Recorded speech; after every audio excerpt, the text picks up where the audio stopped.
Hello girls, hopefully you are doing very well. जैसे कि आपको पता है आपके एग्जाम्स भी काफ़ी नज़दीक आ रहे हैं, तो उसी के लिए आपकी उससे कुछ मदद हो जाए। तो मैंने ये आपके लिए कुछ जो है हेल्प करने के लिए और आपकी इजीनेस के लिए हमने क्या किया है कि आपके साथ हमने क्वेश्चन आंसर्स यहाँ पे डिस्कस करने के लिए रखा है। तो पहला जो आपका यूनिट है, जैसे कि आपको पता है, वस्त्र एवं परिधान। तो वस्त्र एवं परिधान का जो पहला चैप्टर है वो है आपका वस्त्र एवं परिधान के लिए डिजाइन। तो होपफुली आप ये चैप्टर पढ़ चुके होंगे और आपके स्कूल में भी आपके टीचर्स ने भी इसको पढ़ाया होगा। तो ये चैप्टर भी मैं डिस्कस करूंगी एक एक करके सारे चैप्टर्स, बट अभी क्योंकि हमारे पास ज़्यादा समय नहीं है तो इसलिए, ताकि अभी आपको पढ़ने के लिए भी टाइम चाहिए या क्वेश्चन आंसर्स वगैरह भी आप लोग कंप्लीट कर रहे होंगे, तो इसलिए पहले हम लोग इसके क्वेश्चन आंसर्स हम डिस्कस करते हैं ताकि आपके लिए भी ईजी हो जाए। तो सीधा हम लोग क्वेश्चन आंसर्स पर ही चलते हैं। अच्छा बच्चे, एक बात और मैं यहाँ पे आपको बताना चाहूंगी कि वैसे आप सभी को पता है कि गृह विज्ञान की एनसीईआरटी की बुक्स हमारी है, और आपकी बुक में जो आपके स्कूल में जो भी बताई गई हैं किताबें, आप बिल्कुल उसी को रेफर करिए जो भी आपके टीचर्स ने किया है। यहाँ पे जो मैं बुक यूज कर रही हूँ वो प्रीमियर पब्लिकेशन की बुक है गृह विज्ञान की, और दोनों बुक बिल्कुल एग्जैक्टली सेम है आपके एनसीईआरटी की, और ये जो बुक है आपके टॉपिक्स सब टॉपिक्स एग्जैक्ट सेम है। सब कुछ ऐसा कुछ नहीं है कि आपके एनसीईआरटी में कुछ और दिया है और इसमें कुछ और दिया हुआ है, सब कुछ एग्जैक्टली सेम है। बस बहुत ही माइन्यूट सा डिफरेंस ये है कि यहाँ पे जो लैंग्वेज यूज की गई है वो थोड़ी सी इजीनेस में है, बच्चों के लिए समझने के लिए आसानी हो तो इस तरह की लैंग्वेज यूज की गई है। और जो एनसीईआरटी में है कि आपकी लैंग्वेज थोड़ी सी बच्चों को डिफिकल्ट लगती है पढ़ने में, तो इसलिए बस इतना ही डिफरेंस है और कोई डिफरेंस नहीं है आपकी दोनों बुक में। तो आपके स्कूल में आपकी टीचर्स ने जो भी आपको रिकमेंड की है, प्लीज आप वही बुक फॉलो करें। यहाँ पे सिर्फ और सिर्फ मेरा मेन मकसद ये है कि आपकी क्वेश्चन आंसर्स के लिए डिस्कशन के लिए आपको मैंने ये बुक यहाँ पे की है, क्योंकि इसमें मोस्टली आपको आंसर्स भी सॉल्व मिलेंगे, और जो नहीं है वो मैंने खुद नोट्स आपके तैयार किए हैं, तो आप वो भी रेफर कर सकते हैं। पहले जो आपके हम एनसीईआरटी जो बुक्स के अंदर जो आपके क्वेश्चन आंसर्स दिए हैं वो हम डिस्कस कर लेते हैं। आपके एनसीईआरटी क्वेश्चन आंसर्स जो है, जिसका पहला क्वेश्चन है आपका, आप डिजाइन शब्द से क्या समझते हैं। देखिए, जब भी किसी वस्तु या उत्पाद की हम कल्पना की जाती है और हमने जो भी प्लान किया है, जो भी हमारी इमेजिनेशन है, जब हम उसको साकार रूप देने की कोशिश करते हैं, जब हम उसको रियल में हम बनाने की कोशिश करते हैं, और उसके लिए हम जो भी योजना बनाते हैं, एक निर्धारित योजना बनाते हैं, उसके अनुसार हम जो भी व्यवस्था करते हैं, उसको हम क्या कहते हैं, डिजाइन। तो जब आप सिंपल सी लैंग्वेज में जब आप एक अपनी कल्पना को एक साकार रूप देते हो और उसके लिए आप जो भी एक योजना बनाते हैं, उसको हम क्या कहते हैं, डिजाइन। दूसरा प्रश्न है आपका कि वे कौन से कारक हैं जो वस्त्र के ताने बाने को उसके निर्माण के समय प्रभावित करते हैं। मतलब वो कौन से वस्त्र हैं, वो कहते हैं जब आप ताने बाने को उसके निर्माण के समय प्रभावित करते हैं। कि जब आप ताने बाने का काम करते हैं, सबको पता है कि जब हम वस्त्र बनाते हैं तो आपके उसमें दो चीजें जो होती है, एक ताना और एक बाना। ताना जो लंबाई के को डिफाइन करता है और जो बाना होता है वो आपकी चौड़ाई का को डिफाइन करता है। तो वो उसके निर्माण को कौन कौन सी चीजें प्रभावित करती हैं। तो पहला जो है, उन्होंने बोला है रेशे का प्रकार। देखिए, कपड़े की बुनावट मुख्य रूप से रेशे का प्रकार, अथवा कि वो कौन सा रेशा आपने यूज किया है, वो नेचुरल है, प्राकृतिक है या कृत्रिम है, आपका आर्टिफिशियल है, कौन से रेशे आपने इस्तेमाल किए हैं, वो उसके ऊपर डिपेंड करता है। फिर रेशे की लंबाई कैसी है, सबने पढ़ा होगा, पहले भी 11th में भी आप लोग पढ़ चुके हैं कि रेशे का जो लंबाई है वो कैसी है, छोटा है, बड़ा है। जैसे आपने स्टेपल जिसको हम बोलते हैं, अगर शॉर्ट है, लंबाई अगर वो लंबी है रेशे में, साइज अगर लंबा है जिसको हम फिलामेंट बोलते हैं। उसके बाद उसकी जितने भी गुणों पर निर्भर करती है, ठीक है, रेशे का क्या गुण है, चमकदार है या फिर वो फ्लेक्सिबल है, स्ट्रेचेबल है, ये सारी चीजें। दूसरा है आपका धागे के प्रसंस्करण की विधि तथा धागे का प्रकार, मतलब धागा किस तरह से बना हुआ है और धागे का प्रकार कैसा है। तो कहते हैं कपड़े के निर्माण में जब भी हम प्रयोग किए गए धागों के प्रसंस्करण की विधि बहुत जरूरी होती है। प्रसंस्करण, जब आपने उसका स्पिनिंग किया, उसके अंदर कितने घुमाव प्रकार यूज किए गए हैं, कितने ट्विस्ट लगाए गए हैं, धागे का प्रकार कैसा है, धागा जो है सिंपल है, सरल है, जटिल है, नवीन है, अथवा स्पर्श के विशिष्ट अनुभव युक्त है। तो इस तरह से ये कपड़े की बुनावट को क्या करते हैं, प्रभावित करते हैं। तो जब हम कपड़ा तैयार कर रहे होते हैं तो ये चीजें जो है, एक तो रेशे का प्रकार, और जो उसमें आपने धागा इस्तेमाल किया है वो धागे का कौन सी प्रसंस्करण के की विधि कौन सी यूज की गई है, और धागे का जो प्रकार है कैसा है, सिंपल है, कॉम्प्लेक्स है या नॉवल है, ये सारी चीजें जिसको हमने सरल, जटिल, नवीन ये सब बोला गया है। या टेक्सचर्ड है जिसको हम बोलते हैं स्पर्श के विशिष्ट अनुभव युक्त। तीसरा प्रश्न आपसे पूछा गया है कि वस्त्र निर्माण के विभिन्न चरणों में रंग का अनुप्रयोग किस प्रकार से वस्त्र में डिजाइन को प्रभावित करता है। कहने का मतलब है कि जब आप वस्त्र को बना रहे हैं, निर्माण कर रहे हैं, तो आप कौन कौन से चरण में रंगों का प्रयोग कर सकते हैं, हम कहाँ कहाँ रंगों का प्रयोग किया जा सकता है कपड़े बनाने के समय। तो देखिए ऐसे 4 चरण हैं जहाँ पे आप रंगों का इस्तेमाल कर सकते हैं। पहला है जब आप रेशे तैयार कर रहे हो, ठीक है, जब आप रेशे का तैयार करते हैं उस टाइम आप रंगों का इस्तेमाल कर सकते हो। बट इस टाइम ये जो प्रोसेस है ये बहुत एक्सपेंसिव माना जाता है, बहुत महंगी प्रक्रिया है। और फिर भी कुछ जो हमारे कृत्रिम या जो निर्मित रेशे हैं, जिसको आप आर्टिफिशियल या रीजनरेटेड बोलते हैं फाइबर्स, इसका जब प्रयोग किया जाता है तो विशेषकर उनके लिए जो आसानी से रंगे नहीं जा सकते या फिर किसी ऐसे डिजाइन के लिए जिसमें बहुरंगी रेशे वाले धागों की आवश्यकता होती है, तब हम यहाँ पे रेशों को रंगते हैं। ठीक है, ये बहुत कम इस्तेमाल होता है, ये कुछ ही कृत्रिम या निर्मित रेशों में प्रयोग किया जाता है जिनको आप बाद में आसानी से नहीं रंग सकते हैं, या जहां पर आप बहुत सारे, मान लो आपको मल्टीपल कलर्स के धागे चाहिए, रेशे चाहिए, तो हम उस दौरान क्या करते हैं, रेशे के समय में जब रेशों का निर्माण हो रहा होता है उस टाइम हम इनको रंग सकते हैं। उसके बाद वो जब धागे का निर्माण आप कर रहे हो तो उस टाइम भी आप रंगों का इस्तेमाल कर सकते हो। जैसे आपको अगर मान लीजिए बुनी हुई धारीदार पट्टियां चाहिए, चौकदार कपड़ा चाहिए, पट्टू इत्यादि ऐसे जो डिजाइन जो बनाए जाते हैं धागे, उस टाइम ये उदाहरण है जब हम धागों का निर्माण करते हैं। और इसके अतिरिक्त जब आप जरी या जैकार्ड वाले पैटर्न वाले धागों को बुनकर तैयार करते हो, ठीक है, जैसे आपने सुना होगा जरी के आपके बनते हैं, जरी के धागों से जो आपके साड़ीज बनाए जाते हैं, दूसरे वस्त्र बनाए जाते हैं, जैकार्ड पैटर्न से रंगे हुए धागों से बनाया जाता है। तो आप धागे के निर्माण के दौरान भी रंग जो है इस्तेमाल कर सकते हैं। उसके बाद वस्त्र के निर्माण के दौरान जब आप वस्त्र तैयार कर रहे हो, और ये सबसे हमारा कॉमन प्रोसेस है, सबसे अधिक प्रचलित विधि है जो सबसे ज्यादा इस्तेमाल किया जाता है। इसमें आप यह विधि एक सामान्य एकल रंग का भी तैयार कर सकते हैं, और आप बंधाई और बाटिक प्रक्रिया से भी कर सकते हैं, आप उपयोग कर सकते हैं। तो मर्जी है आपकी, चाहे एकल रंग का इस्तेमाल करिए या बंधाई या बाटिक जो आपका होता है उसकी प्रक्रिया से भी आप यहाँ पे जो है रंगों का इस्तेमाल कर सकते हैं वस्त्र के दौरान।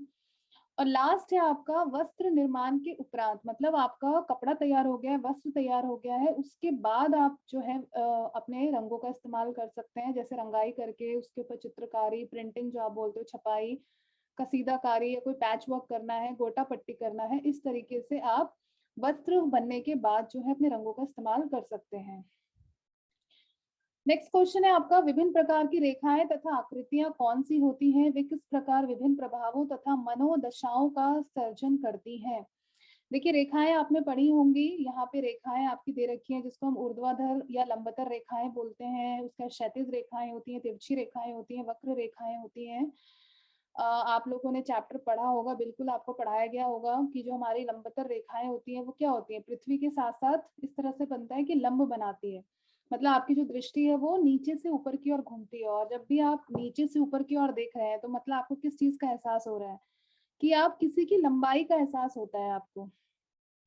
और जब भी और ऑब्वियसली ये जो किन लोगों के लिए अच्छा है पहनना, जो जिनकी कद जिनका छोटा है, जिनका वास जो छोटे व्यक्ति हैं, हाइट के, छोटे कद के हैं या मोटे हैं, तो उनके लिए बहुत अच्छा रहता है ये पहनना। उससे क्या होता है, वो जब वो पहनते हैं तो ऐसा प्रतीत होता है कि वो लंबे दिख रहे हैं, उनकी हाइट जो है वो लंबी दिखती है, प्लस वो दुबले नजर आते हैं, और साथ ही साथ ये बहुत ही आकर्षक होता है, और बड़ा दिखने की दृष्टि को, भ्रम को उत्पन्न करता है, एक हरेपन का अच्छा प्रभाव देता है।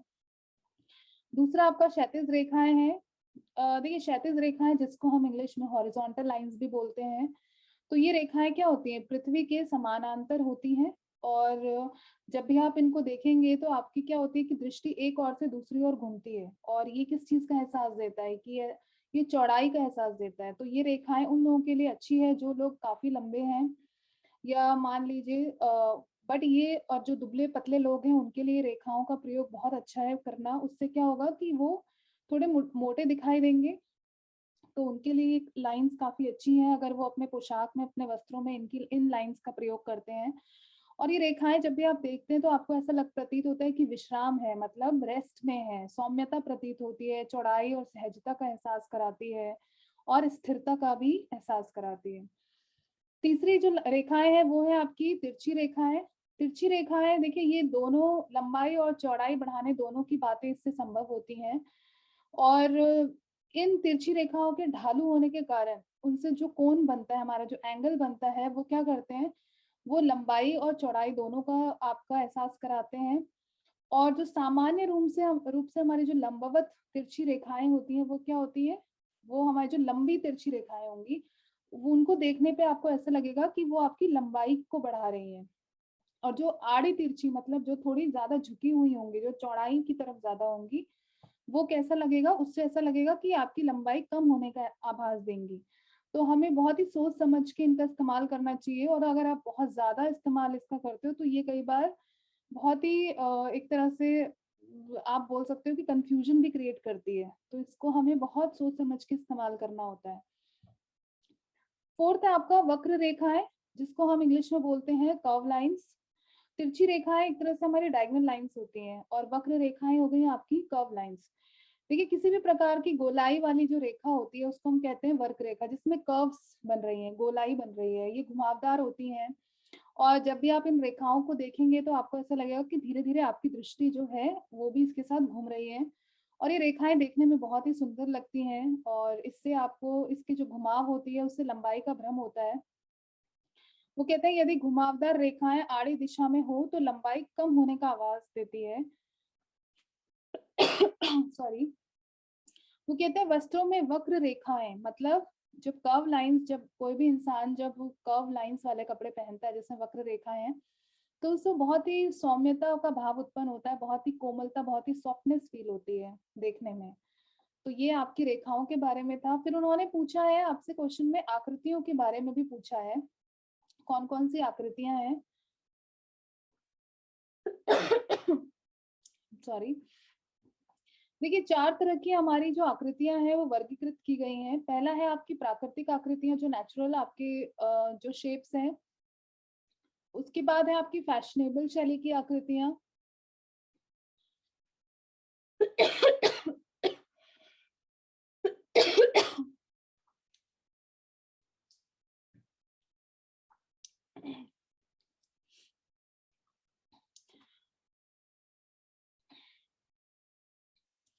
उसके बाद आपसे पूछा गया है आकृतियां कौन कौन सी होती हैं।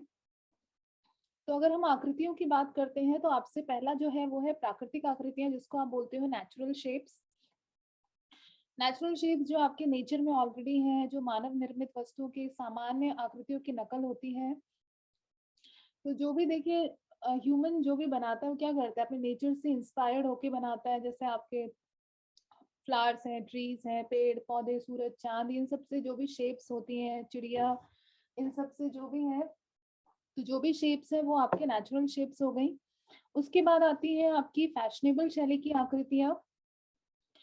तो जिसमें मान लीजिए जो आपकी प्राकृतिक आकृतियां हैं, जो नेचुरल है, उसमें जब कोई संशोधित किया जा रहा है, जब उसको थोड़ा मॉडिफाई करके बनाया जा रहा है, थोड़ा चेंज किया जा रहा है अकॉर्डिंग टू ट्रेंड और फैशन के अकॉर्डिंग, उसको हमने क्या बोला, फैशनेबल शैली की आकृतियां। फिर है ज्यामितीय आकृतियां।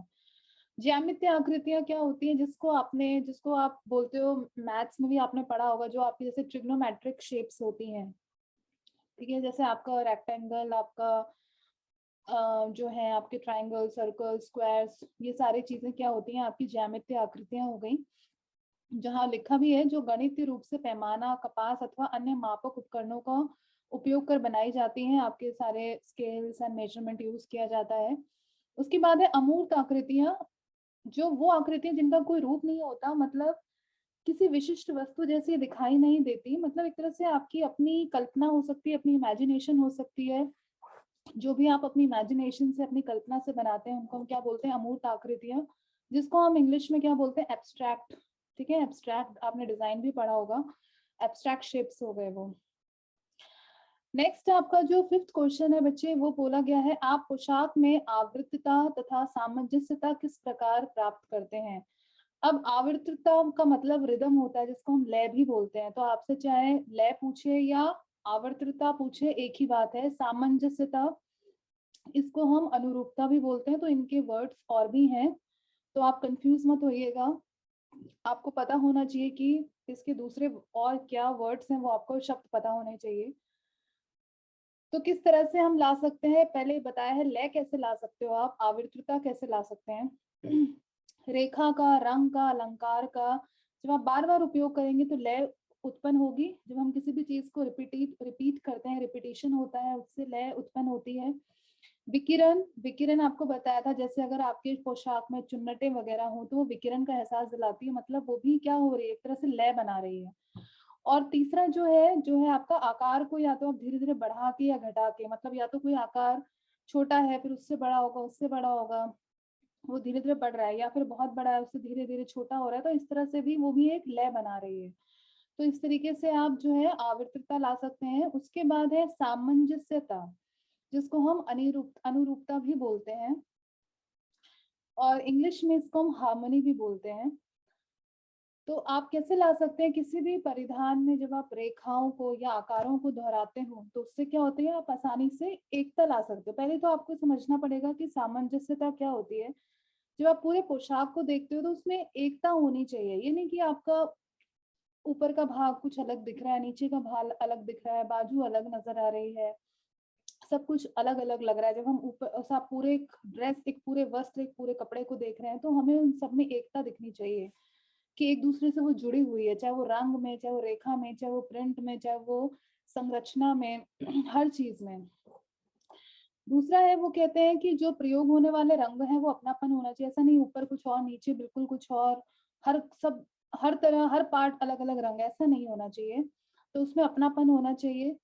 तीसरा वो कहते हैं कि संरचना जो मैंने आपको बोली, एक रूपता होनी चाहिए, कि अगर आप इसमें जैसे एग्जाम्पल दे रखा है कि अगर आप सिल्क की साड़ी पहन रहे हैं तो उसका ब्लाउज भी सिल्क ही अच्छा लगेगा, या कॉटन अथवा ऊन का नहीं। ऑब्वियसली अगर आपने सिल्क साड़ी पहनी है तो उसके साथ जो ब्लाउज है वो सिल्क ही अच्छा लगेगा, ना कि कॉटन या फिर कोई और। ऐसे अगर आपने सलवार सूट पहना है तो अगर आपका कुर्ता ऐसे ही कॉटन का है तो नीचे भी सलवार आपकी कॉटन की अच्छी लगेगी। तो इस तरीके से जो है कहने का मतलब है, जो आप संरचना है परिधान का, वो भी उसमें भी वो भी एक रूपता होनी चाहिए। और जो चौथा है वो कहता है परिधान की संरचना तथा अलंकार भी एक दूसरे के अनुरूप होना चाहिए। तो संरचना और अलंकार मतलब जो कपड़े का टेक्सचर है और उस पे जो आपने अलंकार, जो भी ऊपर आपने उसके अंदर साथ सजावट की गई है, वो भी एक दूसरे के अनुरूप होनी चाहिए, मिलता जुलता होना चाहिए। तो ये जो क्वेश्चंस थे आपके, ये थे एनसीईआरटी टेक्स्ट बुक के क्वेश्चंस। अब जो हम नेक्स्ट हम बच्चे पढ़ने वाले हैं, कुछ आपके एमसीक्यूज दिए हुए हैं इसके अंदर, या आप बोल सकते हो अति लघु उत्तरात्मक प्रश्न जो है मे बी 1 मार्क में आपके आ जाए विदाउट ऑप्शंस। तो वो भी हम अब एक एक करके डिस्कस करते हैं। पहला क्वेश्चन आपसे पूछा गया है कि वस्त्रों में संरचनात्मक डिजाइन डैश द्वारा बनाए जाते हैं। देखिए संरचनात्मक डिजाइन किसके द्वारा बनाए जाते हैं, मोती हमारा संरचनात्मक डिजाइन में नहीं आएगा, झालर नहीं आएगा, कॉलर संरचनात्मक डिजाइन में क्या आएगा, इसका आंसर आपका है कॉलर। उसके बाद नेक्स्ट है आपका, किसी रंग का हल्कापन या गहरापन क्या कहलाता है। देखिए ह्यू का मतलब रंग होता है, रंगों के नाम। उसके बाद है तीव्रता, जो आपकी क्या बताता है, तीव्रता आपके बताता है कि अगर कपड़ों में डलनेस है या चमक है, मंदता है या चमक है, उसको हम तीव्रता बोलते हैं। तो इसका आंसर क्या है, आभा। ठीक है, अगर आपने पढ़ा है आपको याद आएगा, मूल्य के बारे में हमने पढ़ा था, मूल्य क्या बताता है, हल्कापन या गहरापन बताता है। तो मूल्य में आपने टिंट और शेड पढ़ा होगा, तो टिंट को हम क्या बोलते हैं, आभा बोलते हैं। ठीक है, जैसे जिसमें आप मान लीजिए आपको कोई भी रंग का हल्कापन चाहिए तो आप क्या करते हो, व्हाइट कलर ऐड जब करते हो, जब उसमें सफेद रंग मिलाते हैं तो वो क्या बनाता है, टिंट बनाता है, जिसको हम क्या बोलते हैं, आभा। तो इसका आंसर है आभा। थर्ड है आपका, किसी परिधान में एक भाग का दूसरे भाग से संबंध का अनुपात द्वारा दर्शाया जाता है। तो आपसे उन्हें प्रपोर्शन पूछा है कि कितना अनुपात होना चाहिए। तो बिल्कुल आपका 3:5, 5:8, 5:13, ये सारे जो आपके भाग हैं बिल्कुल सही है। तो इसका आंसर कौन सा है, उपरोक्त सभी। उसके बाद वो कहते हैं किसी परिधान में आकृति एवं रूप का संबंध डैश से दर्शाया जाता है। बिल्कुल, देखिए पैटर्न इसका बिल्कुल शॉर्ट आंसर है, क्योंकि यहाँ पे आकृति और रूप की बात करिए तो पैटर्न ही बताता है आपका, ना तो अलंकरण बताता है ना सजावट। तो इसका आंसर है पैटर्न। निम्न में से कौन सी रेखाएं लंबाई का एहसास देती हैं? अभी जस्ट आपको बताया था, नाम से यहाँ पे लिखा, आपको नाम से भी पता चल जाएगा। लंबी रेखाएं इसका आंसर है। तिरछी रेखाएं नहीं हो सकती लंबाई का एहसास, क्षैतिज रेखाएं बिल्कुल नहीं, वक्र रेखाएं नहीं। तो लंबी रेखाएं आपको क्या करती है? लंबाई का एहसास देती हैं। वो कहते हैं निम्न में से कौन सा रंग गर्म रंग का उदाहरण नहीं है, पूछा है आपसे। प्लीज बच्चे बहुत बार गलती कर देते हैं, कई बार वो आधा अधूरा ही क्वेश्चन पढ़ते हैं और फटाफट टिक कर देते हैं। क्या क्वेश्चन आपसे पूछा है? उन्होंने पूछा है गर्म रंग का उदाहरण नहीं है, पूछा है। तो आप देखिए, लाल रंग हमारा गर्म रंग है, संतरी हमारा गर्म रंग है, पीला हमारा गर्म रंग है, बट जो आपका बैगनी रंग है वो हमारा गर्म रंग नहीं है। नेक्स्ट क्वेश्चन, वो कहते हैं निम्न में से सिल्क कपड़े के क्या क्या गुण हैं? देखिए, सिल्क कपड़ा पतला होता है, सॉफ्ट होता है, मुलायम होता है, बहुत शाइन होती है, चमकदार होता है। तो इसका आंसर क्या होगा? उपरोक्त सभी। निम्न में से कौन सा रंग ठंडे रंग का उदाहरण है? अभी हमने पढ़ा गरम रंग, जैसे हमने पढ़ा कि लाल, पीला, संतरी सारे गरम रंग है, तो कौन सा रंग आपका ठंडा रंग है? हरा। ठीक है, आपका हरा हो गया, नीला हो गया, सारे कौन से रंग होते हैं? आपके ठंडे रंग होते हैं। वो कहते हैं कि गले की गोलाई को निम्न में से कौन सा गला उभारता है? मतलब अगर आपके गले की जो गोलाई है वो कौन सा आपका जो है उभारता है? बिल्कुल नहीं, चौरस गला आपका, स्क्वायर शेप नहीं, गोल गला भी नहीं उभारता, वी गला भी नहीं। तो इनमें से कोई भी नहीं आपका जो है गला को उभारता है। उसके बाद नेक्स्ट है आपका, परिधान में शरीर की आकृति के अनुसार कौन सा अनुपात आदर्श माना जाता है? अब उन्होंने बोला है कि शरीर की आकृति के अनुसार कौन सा अनुपात, मतलब जो भी आपके शरीर की जो आकृति है, जो शेप है, उसके हिसाब से कौन सा अनुपात जो है वो आइडियल माना जाता है, जो हम मोस्टली यूज करते हैं। तो आपका 1/3, 2/3, 1/4। तो इसका आंसर क्या है आपका? हम 1/3 यूज करते हैं, 2/3 यूज करते हैं, तो इसका आंसर आपका ए और बी है। अब वो देखिए, क्वेश्चन आया है आपके पास, एक लंबी लड़की के लिए निम्न में से कौन सा परिधान उपयुक्त होगा? एक लंबी लड़की है तो उन्होंने पूछा है इसके लिए आप कौन सा परिधान उपयुक्त मानेंगे? आधी रेखा व बड़ा प्रिंट, छोटी रेखा है व छोटा प्रिंट, पतला बॉर्डर व बड़ा प्रिंट, पतला बॉर्डर व छोटा प्रिंट। देखिए, छोटी रेखा है व छोटा प्रिंट हम नहीं यूज करते हैं लंबे लड़की के लिए, क्योंकि छोटा प्रिंट तो फिर वो तो और ज्यादा लंबी लगेगी। पतला बॉर्डर भी नहीं आएगा, बड़ा प्रिंट नहीं आएगा, पतला बॉर्डर व छोटा प्रिंट नहीं आएगा। इसके लिए कौन सा इसका आंसर है? इसका है आधी रेखा व बड़ा प्रिंट, क्योंकि वो ऑलरेडी लंबी है। ठीक है, तो वो ऑलरेडी लंबी है तो हमें उसको शॉर्ट दिखाना है, थोड़ा छोटा दिखाना है, कद उसका छोटा दिखाना है, तो जो है उसके लिए हम क्या यूज करेंगे? बड़ा प्रिंट और आधी रेखाएं यूज करेंगे। उसके बाद आपका क्वेश्चन है, तृतीयक रंग कैसे बनता है? तृतीयक रंग सभी को पता होगा, जिसको हम टर्शरी कलर्स बोलते हैं। तो जब हम प्राथमिक रंग और द्वितीयक रंग को मिलाते हैं तो हमारा क्या बनता है? तृतीयक रंग बनता है। मतलब जब आप प्राइमरी कलर्स और सेकेंडरी कलर्स को मिक्स करते हो तो आपका बनता है तृतीयक रंग।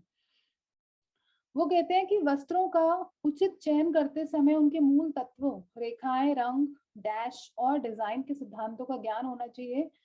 तो रेखाएं, रंग और क्या हुआ आपका? यहाँ पे देखिए तत्व पूछे हैं, आपको यहाँ पे ध्यान रखना है उन्होंने क्या पूछा है। तो यहाँ पे लय और सामंजस्यता क्या है आपके? कला के सिद्धांत है। यहाँ पे उन्होंने मूल तत्व की बात की है। तो इसमें से तत्व, रेखा आपका तत्व है, बट रेखा यहाँ ऑलरेडी यूज हो रखा है, रंग हो रखा है, तो यहाँ पे क्या बचा आपका? कौन सा तत्व बचा? बनावट आएगा आपका। उसके बाद लंबी रेखाएं किस चीज का एहसास कराती है? लंबी रेखाएं ऑब्वियसली आपको लंबाई का एहसास कराती है, सिंपल सा आंसर है इसका। वो बोलते हैं डैश रेखाएं लंबाई तथा चौड़ाई का एहसास देती है। अभी आपको जब बताया था, जो डायगोनल लाइंस होती हैं आपकी तिरछी रेखाएं, वो आपकी लंबाई और चौड़ाई दोनों का एहसास देती है। वो कहते हैं निम्न लिखित में से कौन सा उत्तेजक रंग नहीं है? उत्तेजक रंग वही है आपके जितने भी वार्म कलर्स होते हैं, गर्म रंग होते हैं, उनको हम उत्तेजक रंग भी बोलते हैं। तो हमने पहले भी पढ़ा है कि लाल, पीला, नारंगी सारे हमारे उत्तेजक रंग हैं, तो बैगनी आपका उत्तेजक रंग नहीं है। निम्नलिखित में से कौन सा अवर्णक रंग है? ठीक है। अवर्णक रंग मतलब कौन से होते हैं, जो जिसमें कोई कलर नहीं होता, जो एक तरह से उदासीन रंग होता है, जिनको हम न्यूट्रल कलर्स भी बोलते हैं। तो अवर्णक रंग कौन से होंगे इसमें हमारे, उदासीन, जैसे आपके ब्लैक, व्हाइट, ग्रे, ये सारे कौन से रंग होते हैं, अवर्णक रंग होते हैं। उसके बाद है आपका प्राकृतिक, फैशनेबल और ज्यामिति किस डिजाइन के तत्व का हिस्सा है। अभी आपने पढ़ा, ये हमने किसके अंदर पढ़ा था, आकार, आकृतियां, आप कुछ भी बोलिए, तो ये आपके आकार में आएंगे, जिसको आप शेप्स बोलते हैं। कौन सा कारक है जो वस्त्र सामग्रियों में बुनावट का निर्धारण नहीं करता है। वो कहते हैं कि जो बुनावट का निर्धारण नहीं करता, जो बुनावट पे कोई प्रभाव नहीं डालेगा, कोई असर नहीं डालेगा, वो क्या होंगे। हमने पढ़ा रेशे का प्रकार ऑब्वियसली आपकी बुनावट पे असर डालता है, कि रेशे का कौन सा प्रकार आपने यूज किया है, धागा किस तरह से बना है, कौन सा प्रकार है, वस्त्र कौन सी टेक्निक से बनाए गए हैं। बट कपड़े के स्तर पर जो रंगाई हो रही है, उसका बुनावट पर कोई असर नहीं करेगा। तो इसका आंसर क्या है, कपड़े के स्तर पर रंगाई। उसके बाद आपसे पूछा गया है रेखा, रंग और संरचना डैश के तत्व हैं। हम किस, इस चैप्टर में आपने पढ़ा है कला के तत्व, कला के सिद्धांत ही पढ़े हैं। तो रेखा, रंग और संरचना क्या है, किसके तत्व हैं, कला के तत्व हैं। तो इसका आंसर क्या है आपका, कला। ठीक है, इसका आंसर है आपका कला के तत्व। 21 का है आपका, जब परिधान के मध्य से दोनों ओर रचना, आकर्षण तथा अलंकरण एक समान होते हैं, ऐसे संतुलन को हम क्या कहते हैं। आपने पढ़ा होगा संतुलन दो तरह के होते हैं, औपचारिक और अनौपचारिक। तो जब वो कहते हैं कि परिधान के मध्य से, बीच में से अगर आप दोनों ओर देखो और आपको एक जैसे दिखते हैं, एक समान दिखते हैं, इक्वल दिखते हैं, तो उसको हम क्या कहते हैं, औपचारिक संतुलन कहते हैं। तो इसका आंसर क्या है, औपचारिक। उसके बाद है आपका निम्नलिखित को मिलाना है, आपका जो मैच द फॉलोइंग है। वो कहते हैं क्षैतिज, ऊर्ध्वाधर, लंबवतर, तिरछी। आप खुद बताइए ये कौन सी चीजें हैं, ये किस चीज के टाइप्स हैं, ये आपकी रेखाओं के टाइप्स हैं। तो ए का आंसर आपका क्या है, ए का आंसर है आपका रेखा। सेकेंड है आपका वस्त्र की स्पर्श तथा देखने की गुणवत्ता को दर्शाती है। तो अगर आप देखें, आप जब भी छूते हो, छू के आपको क्या चीज पता चलती है कपड़ों के बारे में, उसकी बुनावट का पता चलता है, संरचना, उसके टेक्सचर के बारे में पता चलता है। तो बी का आंसर आपका क्या है, बी का आंसर है आपका फोर्थ। रंग का हल्कापन या गाढ़ापन, ठीक है, मैंने बताया था, तो हम उसको मूल्य कहते हैं। ठीक है, उसका आंसर क्या है, मूल्य, जिसके अंदर आपने टिंट और शेड भी पढ़ा है। तो इसका आंसर सी का क्या है, मूल्य। और लय, सामंजस्यता, संतुलन, दबाव, अनुपात, 5 आपने सिद्धांत पढ़े हैं डिजाइन के। तो डी क्या है, डिजाइन के सिद्धांत। तो आप खुद देख लीजिए, इसमें से जो भी सही विकल्प है आप उस पर टिक कर सकते हैं। ठीक है, ए का फर्स्ट है, बी का फोर्थ है, सी का थर्ड है एंड डी का सेकेंड है। तो आपका आंसर कौन सा है, ए। उसके बाद 23 अगर हम बात करें, निम्नलिखित को मिलाना है आपका, पीला, लाल तथा नीला। सबने पढ़ा होगा, बचपन में भी आप लोगों ने पढ़े हैं, प्राथमिक, द्वितीयक रंग, और अभी भी पढ़ा होगा। तो हम इनको क्या बोलते हैं, जो आपका येलो, रेड एंड ब्लू है, वो कौन से कलर्स होते हैं, आपके प्राथमिक रंग होते हैं, जिसको आप प्राइमरी कलर्स बोलते हैं। उसके बाद संतरी, हरा तथा बैगनी, ये कौन से रंग हो गए आपके, द्वितीयक रंग, जिसको आप क्या बोलते हो, सेकेंडरी कलर्स। पीला, नारंगी, नीला, बैगनी, तो ये कौन से रंग बनाएंगे, ये कौन से रंग बन रहे हैं आपके, मतलब आपने जब प्राथमिक और द्वितीयक रंग मिलाया तो ये रंग बने, और इस रंग को हम क्या कहते हैं, तृतीयक रंग बोलते हैं, जो कि इसका आंसर है फोर्थ। और काला और सफेद, ये तटस्थ रंग है, कोई चेंज नहीं है इसमें, तो ये है आपका फर्स्ट। ठीक है, तो इसका आंसर कौन सा हो गया आपका, ए का आपका सेकंड है, बी का आपका थर्ड है, सी का आपका फोर्थ है एंड डी का आपका फर्स्ट। तो आपका आंसर है सी। ठीक है, अब नीचे देखिए, वो बोलते हैं उपरोक्त चित्र रंग को किस आयाम पर आधारित है, आपने देखा होगा। अब ये एक तरह से आपका वो स्केल दे रखा है। ठीक है, अब उसने पूछा है किस आयाम पर, ये आपको क्या दर्शा रहा है। आप देखो पहले यहाँ पे कलर्स क्या है, ये लाइट से धीरे धीरे डार्क होता जा रहा है, तो यहाँ पे हल्केपन से गाढ़ेपन की ओर जा रहा है। तो हमने क्या बोला, जब भी हमें रंग के हल्केपन और गाढ़ेपन का एहसास होता है, वो क्या चीज होती है, कौन बताता है, वो उसका मूल्य बताता है, जिसको हम वैल्यू बोलते हैं। और इसी में आपकी दो चीजें होती हैं, टिंट और शेड, जिसको आप आभा बोलते हो, और शेड। तो आभा मतलब जैसे जैसे आप सफेद की ओर जाओगे वो आपका आभा कहलाएगा, और जो आपका डार्क होता जाएगा उस एरिया को हम शेड बोलते हैं। ठीक है, नीचे दर्शाए गए वो कहते हैं रंग योजना का नाम बताइए। तो नीचे दर्शाए गए रंग योजना का नाम जो यहाँ पे दे रखा है, ये सारा आपको देखिए अवर्णी रंग दिया हुआ है, मतलब यहाँ पे आपके जो रंग है वो ग्रे, व्हाइट, ब्लैक इस तरीके से है, तो ये अवर्णी रंग है, मतलब एक तरह से आपके, जिसको आप उदासीन रंग भी बोलते हो, तो ये उसके रंग की योजना, जिसको आप न्यूट्रल कलर्स बोलते हो, वो है ये। उसके बाद आपके जो कुछ क्वेश्चंस हैं, नेक्स्ट है आपके वस्त्रों में सामंजस्यता लाने के 2 तरीकों का उल्लेख करना है। तो आप 2 तरह के तरीके से आपको बताना है कि आप कैसे कपड़ों में सामंजस्यता ला सकते हो, मतलब हार्मनी कैसे लेकर आ सकते हो, जिसको हमने बोला था एकता, अनुरूपता भी बोलते हैं। तो कैसे आप 2 तरीके से लेकर आ सकते हैं, तो पहला है एक तो आकार द्वारा, ठीक है, शेप्स के थ्रू ला सकते हैं, दूसरा है हमारी बुनावट द्वारा, ठीक है। तो आकार द्वारा जैसे कि मान लीजिए अगर आपके गले का जो शेप है वो आपका गोल में दे रखा है, गोल गला दे रखा है, बाजू भी गोल है, तो अगर आप उस कमीज पर अगर आप वर्ग आकार के स्क्वायर शेप के पॉकेट्स लगा देंगे तो देखने में अच्छा नहीं लगेगा, वो एक जैसा नहीं लगेगा ना। अगर आप पूरी शर्ट को एक तरह से देखें, वो एक अजीब सा अटपटा सा जाएगा, सबका ध्यान उस पे जाएगा और वो बहुत अलग सा लगेगा। तो हम क्या कर सकते हैं, हम पॉकेट्स का शेप भी गोल आकार में डाल सकते हैं, राउंड शेप में डाल सकते हैं, तो उससे क्या होगा, वो एक जैसा लगेगा, तो सामंजस्यता ला सकते हैं। ऐसे ही बुनावट द्वारा, जैसे कि मैंने बोला था कि अगर आप साड़ी की बात करते हो, अगर आप रेशम की साड़ी पहन रहे हैं तो उसके ऊपर आप जो ब्लाउज है वो भी रेशम का ही डालोगे, आप सलवार सूट सिल रहे हो तो ऑब्वियसली अगर कुर्ता और सलवार भी एक ही संरचना बुनावट के होंगे, अलग अलग होंगे, तो उसमें कोई सामंजस्यता नहीं होगी। तो अब जो नेक्स्ट क्वेश्चन है 27th क्वेश्चन यहाँ से हमें डिस्कस करना था। क्वेश्चन है आपका, पोशाक में महत्व सृजन करने के 2 तरीकों का सुझाव दीजिए। अब उन्होंने क्या पूछा है कि आप कोई भी ड्रेस में कैसे महत्व को कैसे सृजन कर सकते हैं, उसके आपके से 2 उन्होंने तरीके पूछे हैं। जिसको महत्व को देखिए हम इंग्लिश में एम्फेसिस बोलते हैं और हिंदी में हम इसको दबाव भी बोलते हैं। तो पेज नंबर 196 की वो बात कर रहे हैं, तो अगर हम पेज पे आ जाएं, ऊपर अगर आप आइए पेज नंबर 196 पर अगर हम आते हैं तो इसमें आपको साफ साफ दिखेगा। देखिए यहाँ पे आप देख रहे हैं एम्फेसिस, दबाव, उन्होंने 2 तरीके आपसे पूछे हैं। आपको यहाँ पे तरीके दे रखे हैं, ये जो 3 पॉइंट्स आपको दिए हुए हैं, तो आप कोई भी 2 तरीके इजीली से लिख सकते हैं। देखिए दबाव हम जब भी लाना चाहें, एक तरह से क्या कहने का मतलब है, हम उस चीज को हाईलाइट कर रहे हैं, मतलब एक तरह से हम अपनी पूरी पोशाक में उस चीज को बहुत ही आकर्षक बनाने की कोशिश कर रहे हैं कि आपकी जो नजर है सीधे वहीं जाकर टिके, उसको बोला जाता है दबाव, जो आपके सौंदर्य का केंद्र बिंदु माना जाता है।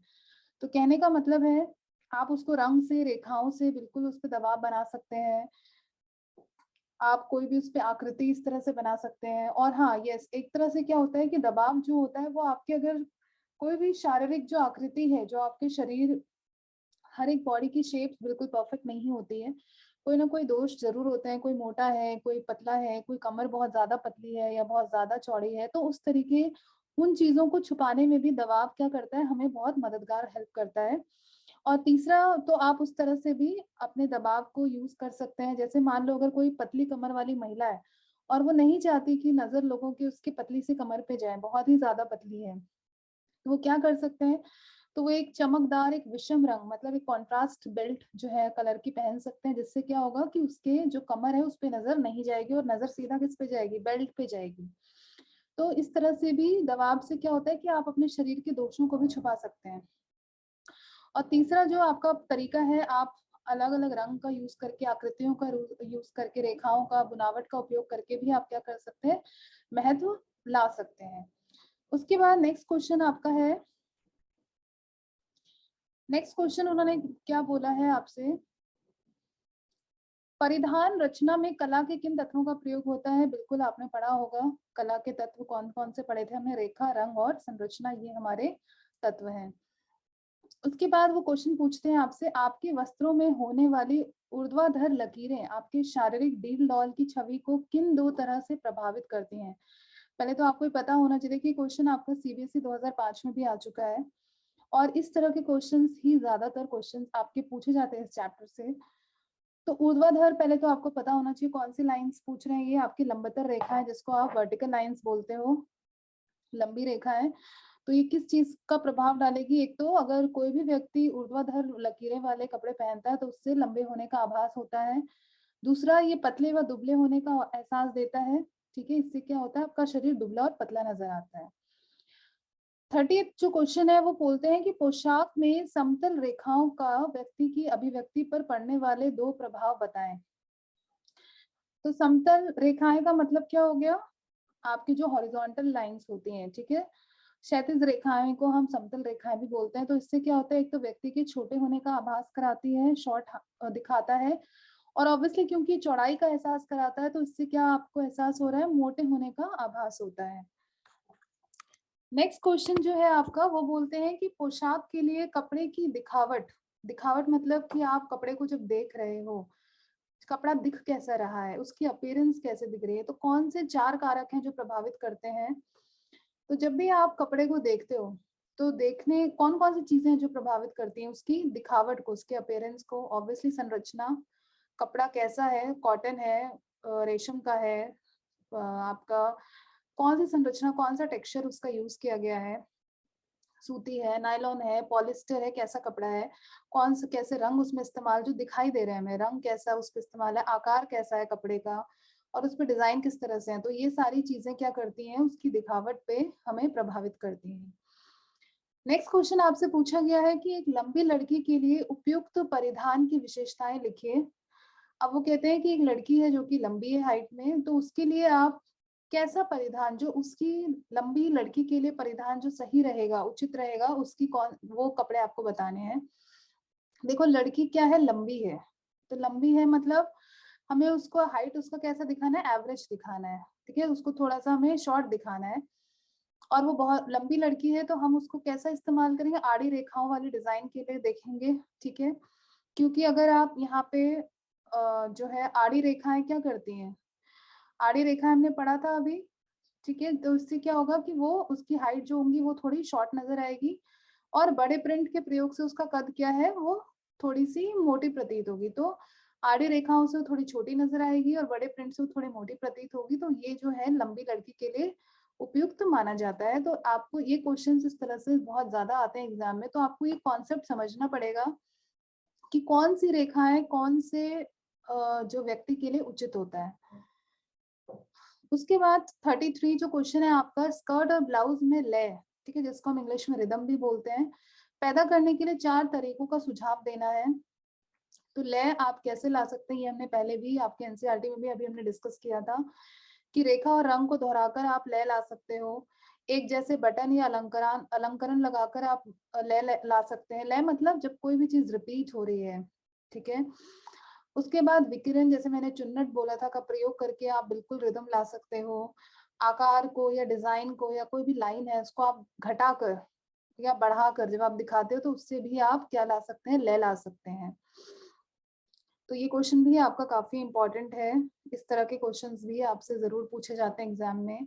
और ये देखिए सारे क्वेश्चन आपके सीबीएसई में ऑलरेडी आए हुए हैं, क्योंकि मोस्टली अगर आप कोई भी पेपर उठा के देखिए प्रीवियस ईयर्स के, आपको इस तरह के क्वेश्चंस बहुत सारे मिलेंगे।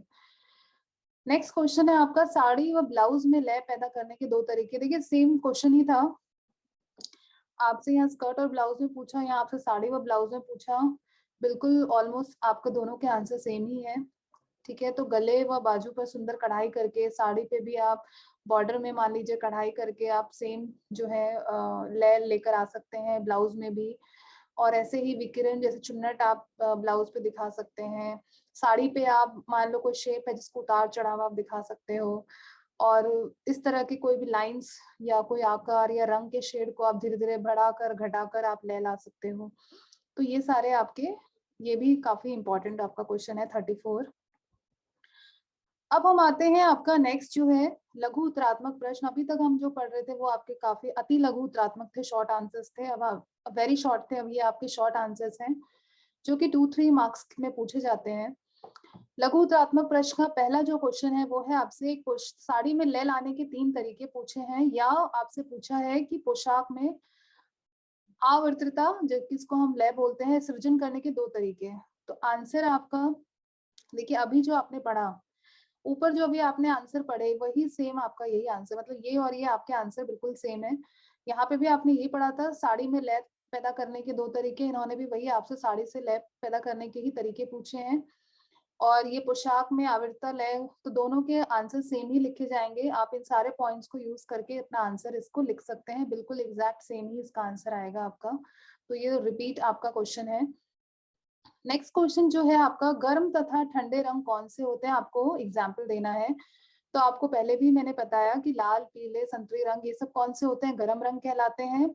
और जब भी आप गर्म रंग को देखते हो, आप खुद देखिए, जब भी आप किसी को रेड, येलो या ऑरेंज कलर पहने हुए देखते हैं, आप खुद भी पहनते हैं, तो आपको कैसा एहसास होता है? आपको बहुत हैप्पीनेस फील होता है, आपको बहुत एक्साइटमेंट फील होता है, बहुत पैशनेट आप फील करते हो। और ऐसे ही जब आप ठंडे रंग की बात करते हैं, तो नीला, हरा, बैगनी ये सब किस में आते हैं? आपके ठंडे रंग, जिसको हम कूल कलर्स कहते हैं। और कई बार ये कलर हमें काफी शांति, तो ऐसा लगता है कि काफी शांति की महसूस होती है, बट कभी कभी हमें इससे सैडनेस भी फील होती है, उदासीनता का भी एहसास होता है। उसके बाद थर्ड क्वेश्चन आपसे पूछा गया है कि परिधान में संतुलन कितने प्रकार के होते हैं। बिल्कुल आपने चैप्टर पढ़ा होगा, तो हमने आपके साथ मैंने अभी भी डिस्कस किया था एनसीईआरटी क्वेश्चंस में कि 2 प्रकार के होते हैं, एक होता है औपचारिक और अनौपचारिक। ठीक है, ये आगे भी अभी क्वेश्चन आएगा जो हम डिटेल में पढ़ेंगे। उसके बाद वो कहते हैं कि लंबी लड़की के लिए उपयुक्त परिधान की विशेषताएं लिखे। वही सेम आपने अभी ऊपर पढ़ा। ठीक है, उसके लिए आप आड़ी रेखाओं वाले और बड़े प्रिंट वाले जो पोशाक हैं वो आप उनको सजेस्ट करोगे, जिससे कि वो थोड़ी छोटी और मोटी प्रतीत होगी। उसके बाद है आपका फिफ्थ क्वेश्चन, वो कहते हैं कि लंबतर रेखाएं परिधान पर कैसा प्रभाव डालती हैं। ऑब्वियसली जो लंबी रेखाएं वाले जो परिधान अगर आप पहनते हो वो आपको लंबाई का एहसास देती है। ठीक है, तो जो छोटे कद का व्यक्ति है या मोटे कद का व्यक्ति है, अगर वो लंबी रेखाएं वाली परिधान को पहनता है तो वो लंबा और पतला दिखेगा। उसके बाद नेक्स्ट क्वेश्चन आपसे बोला गया है कि वस्त्रों के डिजाइन में संतुलन उत्पन्न करने के 2 उपाय बताइए। अब इन्होंने बोला है कि संतुलन उत्पन्न करने के, अब उन्होंने ये नहीं बोला कि कौन सा संतुलन बताना है, आपको औपचारिक संतुलन बताना है या अनौपचारिक बताना है, तो आपको दोनों के बताने होंगे। सॉरी। तो वस्त्रों के डिजाइन में संतुलन उत्पन्न करने के 2 उपाय उन्होंने बोला। तो आप क्या कर सकते हो, कहते हैं परिधान के डिजाइन के दोनों तरफ को एक सा बनाकर भी संतुलन बनाया जा सकता है। Sorry, I am very sorry. तो आप क्या कर सकते हैं, आप इसमें दोनों मतलब एक सा बनाकर, मतलब औपचारिक, अगर हम परिधान के मध्य बीच में से हम दोनों और देखें, तो अगर हमें दोनों चीज एक समान दिख रही है तो वो क्या कहलाएंगी, औपचारिक संतुलन। ठीक है, और अनौपचारिक की बात हो गई जब अगर आप देखते हो, आपको जब दोनों तरफ, दोनों में अनइक्वालिटी दिखती है, असमानता दिखती है, तो वो कौन सा होता है, आपका अनौपचारिक संतुलन होता है।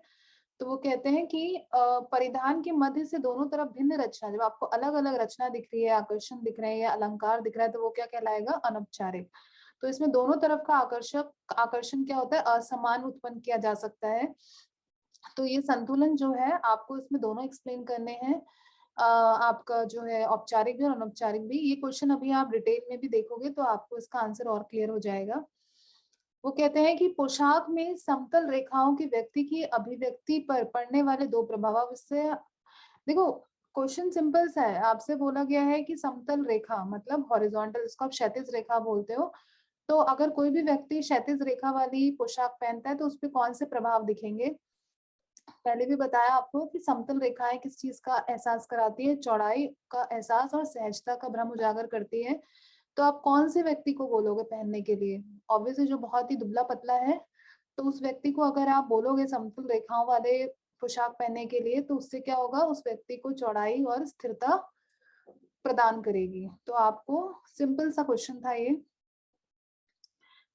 अब उसके बाद बच्चे थर्ड जो है आपका दे रखा है, ये आपको शॉर्ट एक केस स्टडी टाइप दे रखा है। ठीक है, तो इसमें से ढूंढ के आपको क्या करना है, आपको इसके आंसर्स लिखने हैं।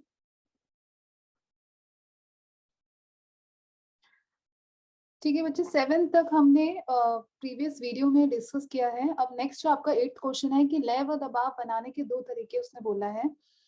तो लय और दबाव बनाने के 2 तरीके जो हमने, ये क्वेश्चंस काफी बार रिपीट हो रहे हैं, तो ये क्वेश्चंस क्या है कि आपके एक्चुअली इंपॉर्टेंट क्वेश्चंस भी बनते हैं। आपसे लय, दबाव, उसके बाद रेखाओं के बारे में सारे क्वेश्चंस काफी रिपीट होते हैं। तो लय और दबाव कैसे ला सकते हैं आप, तो किसी भी परिधान में जो है विकिरण के थ्रू अदल बदल करके, उतार चढ़ाव करके आप क्या कर सकते हो, लय लेके आ सकते हो।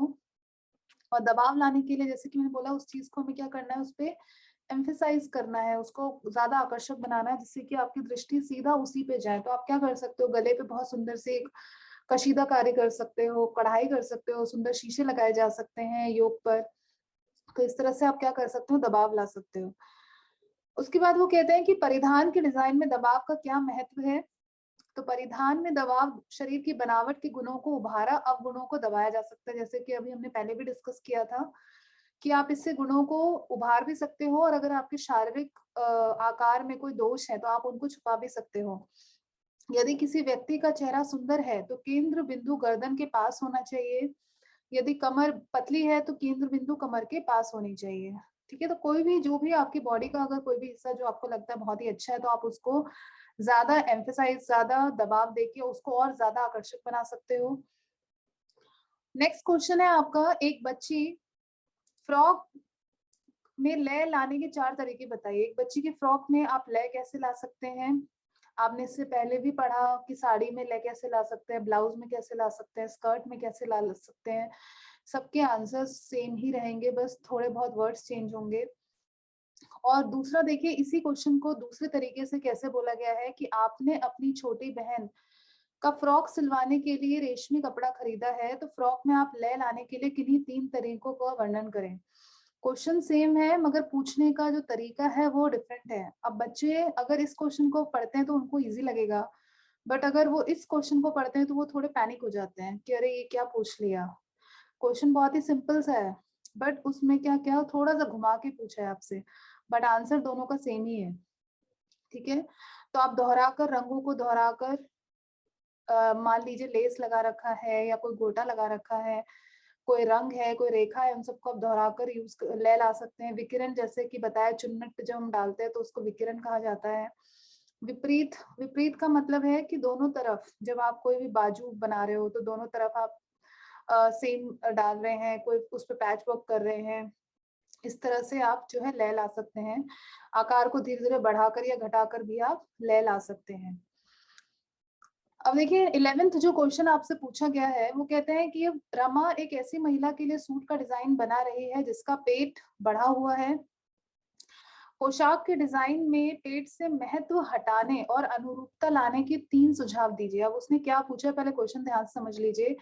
एक रमा है, वो एक ऐसी महिला का सूट सिल रही है जिसका पेट बढ़ा हुआ है। ठीक है, पेट काफी निकला हुआ है। अब वो कह रही है कि आपको पोशाक के डिजाइन में ऐसा आप तरीका बताइए जिससे कि लोगों का ध्यान उस पेट पे ना जाए। ठीक है, तो आपको वो तरीके बताने हैं, 3 सुझाव देने हैं, प्लस अनुरूपता, जिसको हमने क्या बोला, सामंजस्यता भी बोलते हैं, उसके भी 3 तरीके, दोनों के 3-3 तरीके आपको बताने हैं। तो मैंने इसके आंसर्स के नोट्स आपके लिए रेडी रखे हैं बच्चे, तो आप वहां से भी जो है मैं आपको शेयर कर रही हूँ, ये देखिए। तो हमारा ये चैप्टर वस्त्र एवं परिधान के लिए चैप्टर है, लघु उत्तरात्मक में आपका प्रश्न नंबर 11 है ये। अब देखिए, महत्व हटाने के 3 सुझाव कौन से हैं। तो आप महत्व, अगर आपका ध्यान वहां ना जाए तो आप कहाँ डाल सकते हो, आप गले के हिस्से पर अगर एक सुंदर कशीदाकारी युक्त योग बनाते हो तो उससे दृष्टि पेट पे नहीं जाएगी।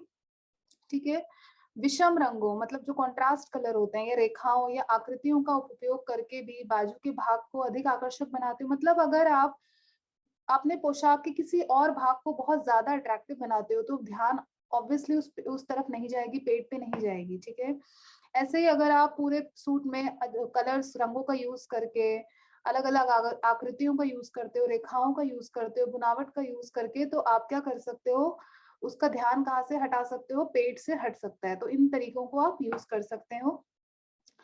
इन्होंने दूसरा पूछा था, अनुरूपता लाने के सुझाव पूछे थे। तो अनुरूपता हमने पहले भी काफी डिस्कस किया हुआ है कि रेखाओं और आकारों को दोहराकर आप अनुरूपता ला सकते हो।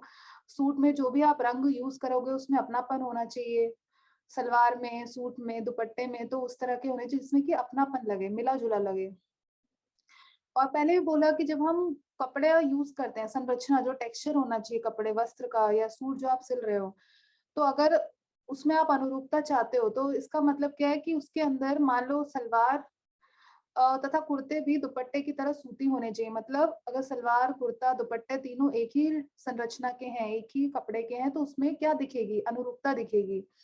और चाहे आपका दुपट्टा, सलवार और कुर्ते अगर रेशम के हो तो सब कुछ रेशम में होना चाहिए। ये नहीं कि ऊपर का कुर्ता आपका कॉटन है, नीचे का रेशम है, फिर दुपट्टा कुछ और है, तो उससे आपकी अनुरूपता नहीं आएगी। तो ये 3 तरीके हैं जिससे आप अनुरूपता ला सकते हो। उसके बाद आपका नेक्स्ट क्वेश्चन है, इसी में 12th क्वेश्चन है कि औपचारिक संतुलन एवं अनौपचारिक संतुलन में आपको अंतर बताना है। तो मैंने कहा था हम बाद में इसको डिटेल में हम डिस्कस करेंगे और आपको उसको चित्र बनाकर भी दिखाना है। तो ये बहुत इंपॉर्टेंट है। अच्छा, आपसे एग्जाम में स्केच बनाने के लिए भी आता है, तो आपको स्केच बनाने के लिए भी रेडी होना पड़ेगा। आपको कोई कलरिंग वगैरह नहीं करे, आप सिंपल एक स्केच तैयार कर सकते हैं, पेंसिल से शेड कर सकते हो अगर आपके पास ज्यादा टाइम नहीं है तो। तो जब भी आपसे अंतर पूछे तो प्लीज आप इसी तरह से लाइन ड्रॉ करके बताएं, तो ये बहुत ही सिस्टमैटिक लगता है, देखने में बहुत ऑर्गेनाइज लगता है। औपचारिक संतुलन, अगर आप परिधान के मध्य से दोनों और रचना, आकर्षण तथा अलंकरण क्या होते हैं इसमें एक समान होते हैं। जैसे बताया था कि अगर बीच में से अगर आप एक लाइन देखें और दोनों तरफ उस लाइन के देखें तो आपको हर एक चीज अगर इक्वल दिखती है तो वो क्या कहलाती है, औपचारिक संतुलन। अनौपचारिक में क्या होगी, दोनों तरफ अलग अलग चीजें दिखेंगी, रचना में डिफरेंस होगा, आकर्षण में डिफरेंस होगा, अलंकरण में भिन्नता होगी। औपचारिक संतुलन क्या होता है, ये बहुत ही स्थायित्व, गरिमा और औपचारिक को दर्शाता है। ठीक है, इसको पहनने के बाद। और जो इस ढंग से जो हम अनौपचारिक संतुलन जो हम देखते हैं ये बट आपके ये होते तो मतलब आपके अनइक्वल होते हैं दिखने में, बट ये बहुत ही अट्रैक्टिव लगते हैं, बहुत ही आकर्षक लगते हैं ऐसे पोशाक।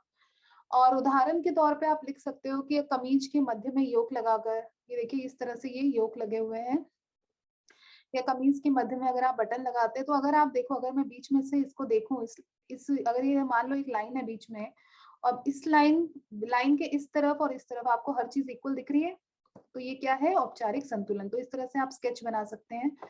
और ऐसे अगर इसमें देखें, ये अंगरखा स्टाइल है, देखिए इसका बटन यहाँ पे जाके लगेगा, तो ये कैसा है, आपने पहले के जो हमारे राजा महाराजा होते थे वो भी काफी अंगरखा स्टाइल कुर्ता डालते थे। इवन अभी भी बहुत ज्यादा ट्रेंड में है ये अंगरखा कुर्ता या कमीज या कुर्ता जो भी है।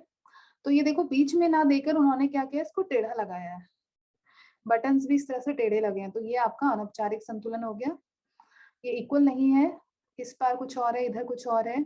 अगर आप सेंटर में से देखो तो दोनों अनइक्वल हैं, बट ये अट्रैक्टिव ज्यादा लगते हैं, ये कभी कभी थोड़े बोरिंग दिखते हैं। तो इस तरह से आपको स्केच बना के इनको दिखाना भी है। नेक्स्ट आपका हम आते हैं, अब हमारे क्वेश्चन शुरू हो जाते हैं, दीर्घ उत्तरात्मक प्रश्न। ठीक है, अगर आप यहाँ देखो हमने 11-12 डिस्कस कर लिया है, अब ये हमारे दीर्घ उत्तरात्मक प्रश्न है। ठीक है, दीर्घ उत्तरात्मक प्रश्न भी आपके यहाँ पे हैं। वो कहते हैं, राधा एक नाटी और मोटी लड़की है, अपनी पोशाक का चयन करते समय उसे कौन सी 4 चीजें नहीं चुननी चाहिए। अब उससे पूछा है नहीं चुननी चाहिए, बच्चे कई बार क्वेश्चन गलत पढ़ते हैं। ठीक है, अब वो मोटी है और शॉर्ट है हाइट में, तो उसको कौन सी चीजें नहीं चुननी चाहिए। तो पहले तो वो कौन सी रेखाएं वाले पोशाक नहीं चुनेगी, क्षैतिज रेखाएं, मतलब जो हॉरिजॉन्टल लाइन होती है, क्यों, वो चौड़ाई का एहसास कराती है, तो अगर वो ऐसी रेखाएं पहनेगी तो वो और ज्यादा मोटी लगेगी, तो उसको ये क्षैतिज रेखाएं वाले पोशाक नहीं चुनेगी। वो आड़ी तिरछी वाली रेखाएं भी नहीं चुनेगी, क्यों, क्योंकि इससे लंबाई जो होती है कम दिखती है, मतलब आप शॉर्ट हाइट दिखोगे। ऐसे ही वो बड़े प्रिंट वाले पोशाक नहीं पहनेगी। ठीक है, तो बड़े प्रिंट वाले में क्या होता है, और ज्यादा आप छोटे नजर आओगे, क्योंकि वो ऑलरेडी शॉर्ट हाइट है, ऑलरेडी मोटी है, तो बड़े प्रिंट में और मोटी और शॉर्ट लगेगी, तो उसको छोटे प्रिंट वाले पहनने। बट उसने क्या पूछा है कि कौन से नहीं पहनने, तो हमें नहीं पहनने वाले लिखना है, तो बड़े प्रिंट वाले पोशाक वो नहीं पहनेगी। और ऐसे ही जो कपड़े टेक्सचर, जो पतले कपड़े होते हैं या बहुत ही सॉफ्ट मुलायम या बहुत शाइन वाले कपड़े होते हैं, उनको वो कपड़े नहीं पहनने चाहिए जो छोटे और मोटे लोग होते हैं। क्यों, आपको पता होगा कि जितने भी हमारे पतले कपड़े होते हैं या मुलायम, वो क्या करते हैं, प्रकाश को परावर्तित करते हैं, उसमें से जो लाइट होती है वो रिफ्लेक्ट बहुत इजिली हो जाती है। और कोई भी चीज जब रिफ्लेक्ट होती है तो उसका वो क्या करते हैं, वो जब आप आपके किसी भी कपड़े पे जब लाइट रिफ्लेक्ट होती है तो आपका वो आकार बढ़ा कर दिखाती है, तो आपको कैसा लगेगा, आकार बड़ा होने का आभास देगी। तो आपको कैसे नहीं पहनने, आपको पतले मुलायम और चमकदार कपड़े नहीं पहनने, किनको, जिनकी हाइट ऑलरेडी शॉर्ट और वो मोटे हैं, तो वो मोटे हैं तो वो और मोटे नजर आएंगे जब उनपे वो लाइट रिफ्लेक्ट होगी, जब वो प्रकाश परावर्तित होगी उनके कपड़ों में, अगर वो ऐसे कपड़े पहनेंगे तो वो और मोटे नजर आएंगे, उनका शरीर और बढ़ा हुआ दिखेगा। तो उनको इन चीजों से नहीं चुननी चाहिए। अगर यहाँ होता क्या चुनना चाहिए तो आप बिल्कुल लिख सकते थे, वो लंबतर रेखाएं वाली पहन सकती हैं, लाइंस वाले, वो छोटे प्रिंट वाले कपड़े पहन सकते हैं। तो इस तरीके से आपको क्वेश्चन में ध्यान रखना है कि क्या पूछा है। क्वेश्चन नंबर 2 आपसे पूछा है कि 2 उदाहरणों की सहायता से समझाइए कि कला के तत्व जो कि रंग और बनावट का व्यक्ति के व्यक्तित्व पर क्या प्रभाव पड़ता है। अब आपसे उसने रंग और बनावट का क्या पूछा है कि व्यक्तित्व पे, हमारी पर्सनालिटी पे क्या फर्क पड़ता है। तो पहले हम एक एक करके डिस्कस करते हैं। पहले रंग की बात करते हैं। तो रंग आपको पता है कि देखो, जब भी आप सुंदर रंगों का उपयोग करते हो, आपकी पर्सनालिटी, आपके व्यक्तित्व को निखारता है। रंग क्या करते हैं, हमें शांति का भी प्रदान करते हैं, आनंद भी देते हैं। कई बार कुछ कलर्स ऐसे होते हैं जिनको देख के या पहन के हम थोड़ा सैडनेस सा भी फील होता है। और रंग क्या होता है, कई बार हमारे मूड को भी बहुत जल्दी चेंज करने में भी बहुत ज्यादा हेल्पफुल होते हैं। हमारी रुचियों का, हमारी पर्सनैलिटी को बहुत जल्दी एक्सप्रेस करते हैं। अब उन्होंने बोला है उदाहरण देके बताना है, तो एक उदाहरण, 2 उदाहरण पूछे हैं। तो जैसे कि आप अपने जो है, अगर आपको, आप कोई दूसरे एग्जाम्पल्स भी लिख सकते हैं, ऐसा नहीं है आपको यही लिखना है। अब बहुत सारे एग्जाम्पल्स हैं लिखने के लिए। तो जैसे कि मैंने लिखा है कि परिधान में यदि अगर आप लाल, संतरी, पीला रंगों का उचित प्रयोग हो तो उससे क्या होता है, आत्मविश्वास की भावना आती है। जैसे मैंने पहले भी बोला था, जब आप वार्म कलर्स, ये सारे कौन से रंग हैं, गर्म रंग है। जब ये रंग कैसे होते हैं, काफी उत्तेजित रंग होते हैं, ये काफी एक तरह से पैशनेट होते हैं, आपके आत्मविश्वास को बढ़ाते हैं और ये दूसरों को अपनी ओर खींचते भी हैं, आकर्षित भी करते हैं। तो एक तरह से ये आपकी पर्सनालिटी, अगर आप ऐसे कपड़े पहनते हैं तो ये आपका कॉन्फिडेंस दिखाते हैं कि आप कितने कॉन्फिडेंट हैं। दूसरा, जैसे कि सफेद रंग अगर हम पहनते हैं, कोई भी व्यक्ति जो बहुत ज्यादा सफेद रंगों का उपयोग कर रहा है, तो इसका मतलब वो बहुत ही शांति प्रिय इंसान है, बहुत ही एकांत उसको पसंद है, सिंप्लिसिटी पसंद है, सौम्यता पसंद है। तो वो इस तरह की पर्सनालिटी दिखाता है। अब दूसरा उन्होंने पूछा था बनावट, बनावट का व्यक्तित्व पे क्या प्रभाव पड़ता है। देखो, बनावट का मुख्य उद्देश्य क्या होता है, उससे भी हमें लोगों के एक तरह से उसकी रुचि के बारे में पता चलता है, उसके जो लक्षण है उनको भी निखारने की कोशिश करता है बनावट। जैसे कि अगर मान लो कोई भी व्यक्ति है, अगर वो खुरदरा या मोटी बनावट वाले कपड़े पहनता है तो उससे क्या होता है, उसका आकार बड़ा दिखता है, शरीर की रेखाओं को भी वो छुपाता है। ऐसे अगर आप नर्म कपड़ा पहनते हो तो वो जो शरीर की रेखाएं हैं उसको उभारता है, तो उससे आपकी पर्सनालिटी पता चलती है। तो ये आपके 2 इसके एग्जाम्पल्स हो गए। अच्छा, क्वेश्चन नंबर उसके बाद है 4th आपका। वो कहते हैं कि स्कर्ट व टॉप की एक पोशाक में दबाव और लय लाने के लिए प्रत्येक के 4-4 तरीके बताइए। अब वो कह रहे हैं कि स्कर्ट और टॉप के अंदर आपको दबाव भी बताना है और लय भी बताने, दोनों के 4-4 तरीके बताने हैं कि कैसे ला सकते हैं। देखिए, क्वेश्चन भी रिपीट है, ये हमने पहले शॉर्ट आंसर्स में भी डिस्कस किया हुआ है, आपकी बुक में जो ऑलरेडी भी लिखा भी हुआ है, पर यहाँ दोबारा से मैंने आपको यहाँ पे लिख के दिखाया हुआ है कि आप लय कैसे ला सकते हो स्कर्ट और टॉप में।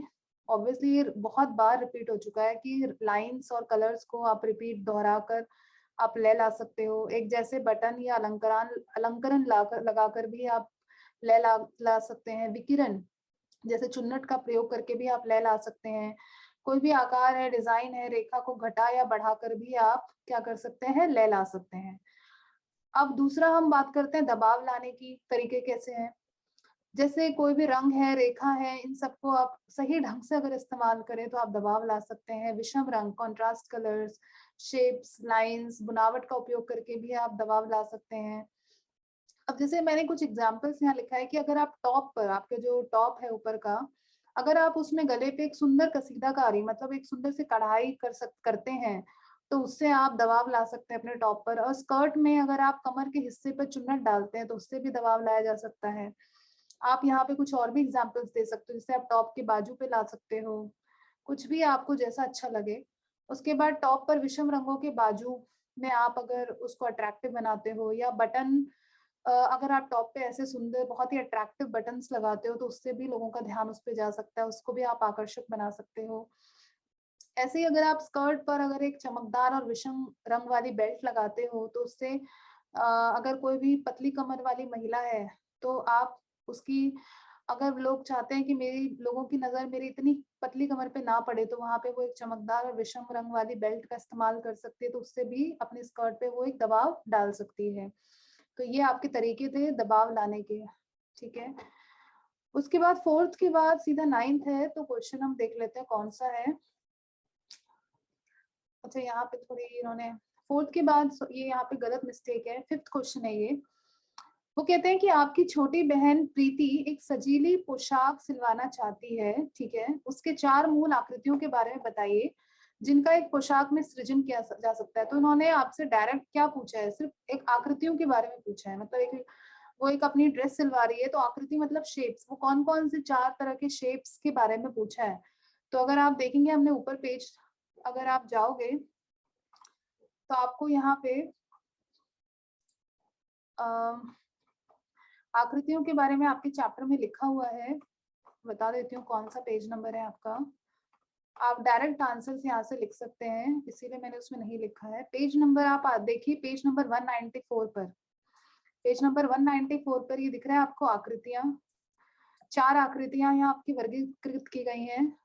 प्राकृतिक आकृतियां जो मैंने आपको पहले भी समझाई है, फैशनेबल, ज्यामितीय और आपका अमूर्त आकृति। तो आपको सीधा ये 4 चीजें लिखनी है, ठीक है। इन 4 आकृतियों के बारे में लिखना है, आपका ये आंसर कंप्लीट हो जाएगा, ठीक है। उसके बाद आपसे जो नेक्स्ट क्वेश्चन आपसे पूछा है, गीता अपना एक बुटीक खोलना चाहती है, उसे कपड़े डिजाइन करने के लिए डिजाइन के 4 सिद्धांत। यहाँ पे आपसे डायरेक्ट क्वेश्चन पूछा गया है, सीधा आपसे क्या पूछे गए, डिजाइन के 4 सिद्धांत पूछे हैं। हमने किताब में बुक में 5 सिद्धांत पढ़े हैं, तो आप कोई से भी 5 में से कोई भी 4 सिद्धांत लिख सकते हैं। तो हम सिद्धांत पे भी आ जाते हैं। देखिए यहाँ से डिजाइन के सिद्धांत शुरू है आपके। पहला है अनुपात, उसके बाद संतुलन, उसके बाद है दबाव, उसके बाद है आपका लय, और 5वां है आपका सामंजस्यता। तो आपसे 4 पूछे हैं, तो इसमें से आप कोई भी 4 जो है आपको लिखने हैं। तो आप कोई भी 4 जो आपको अच्छे लगते हैं, जो आपको ठीक लगते हैं, कोई एनी 4 आप लिख सकते हो। आपसे 4 पूछे हैं, बट आपको पूरे 5 के 5 आने चाहिए। एग्जाम में आपसे पूरे 5 भी पूछ सकते हैं, कोई 2 भी पूछ सकते हैं, कोई 3 भी पूछ सकते हैं, कोई 4 भी, बट आपको पता होनी चाहिए कि टोटल 5 सिद्धांत हैं और आपको आंसर अपने पूरे 5 के लिए ही प्रिपेयर करना है। तो अगर आपसे 5 पूछे जाते हैं तो आपके लिए भी इजी है कि आप उससे आंसर्स अपने निकाल सकते हैं बाकी क्वेश्चंस के लिए भी। उसके बाद नेक्स्ट क्वेश्चन आपसे पूछा जाता है कि आप अपने परिधान में अनुरूपता किस प्रकार ला सकते हैं, 2 उदाहरण द्वारा समझाइए। अनुरूपता पूछा है आपसे, जिसको हम सामंजस्यता भी बोलते हैं और इंग्लिश में हार्मनी भी बोलते हैं। अब 2 उदाहरण बोला है, ये भी आपकी बुक में दिया हुआ है, साफ साफ लिखा हुआ है आपकी किताब में। 2 उदाहरण ये देखिए, अनुरूपता है, ये देखिए आपसे पूछा है निम्न 2 प्रकार से लाई जा सकती है। ये 2 उदाहरण आपको यही लिखने हैं। एक तो आकृति द्वारा आप कैसे ला सकते हो, शेप के द्वारा, जैसे मैंने आपको समझाया भी था अभी, और बनावट द्वारा, ठीक है। तो आपको ये दोनों आंसर्स आपने ये और ये, तो ये आपका आंसर नंबर हो गया, आंसर नंबर 8। लास्ट क्वेश्चन है आपका दीर्घ उत्तरात्मक का। किसी पोशाक के रंगों का चुनाव करते समय आप किन 4 बातों का ध्यान रखोगे। तो अगर आप किसी भी कोई भी पोशाक खरीद रहे हो, तो जब आप रंग देखते हो, आप रंग जब आप सेलेक्ट कर रहे हो, ड्रेस के रंग को सेलेक्ट करते हो, आप क्या क्या चीजें दिमाग में रखते हो जब आप रंगों का चुनाव करते हो। तो इसके लिए भी मैंने आपके लिए आंसर प्रिपेयर किया हुआ है। आपसे 4 बातों के लिए बोला गया है ध्यान रखने का। देखिए, जब भी हम वस्त्रों का चयन करते हैं तो उस समय हमें इस चीज का ध्यान रखना चाहिए कि इंसान की पर्सनालिटी कैसी है, व्यक्तित्व कैसा है। वो बहुत ही शांत किस्म का है या बहुत ही एक्साइटेड वाला बंदा है, तो या किस हिसाब से वो कैसी उसकी पर्सनालिटी है, तो हमें उसके व्यक्तित्व को ध्यान में रखते हुए एक तो वस्त्रों का रंगों का चयन करना चाहिए।